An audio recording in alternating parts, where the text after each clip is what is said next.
কোনো ধরনের ফ্যাসিবাদকে আমরা পুনর্বাসন করতে দেব না। তাকে অবিলম্বে গ্রেপ্তার না করলে আমরা আমাদের অবস্থান ছাড়ব না, আমরা আন্দোলন চালিয়ে যাব।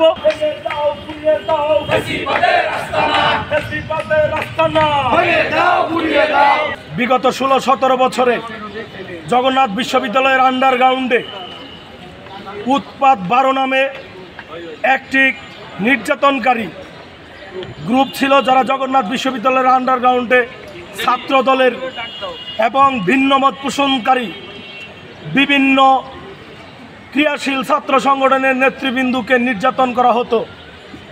সেই নির্যাতনকারীদের দোসরকে আমরা থানায় এসে জগন্নাথ বিশ্ববিদ্যালয়ের ছাত্র দলের কর্মীবৃন্দ যারা নির্যাতিত হয়েছে তারা থানায় জমা দিয়ে প্রক্টর অফিসে পাঠানো হয়, প্রক্টর অফিস থানায় পাঠায়।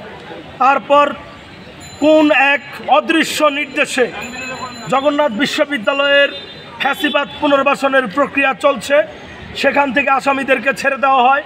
জগন্নাথ বিশ্ববিদ্যালয় ছাত্রদল সবসময় ফ্যাসিবাদ বিরোধী অবস্থানে দৃঢ় অবস্থান রাখে।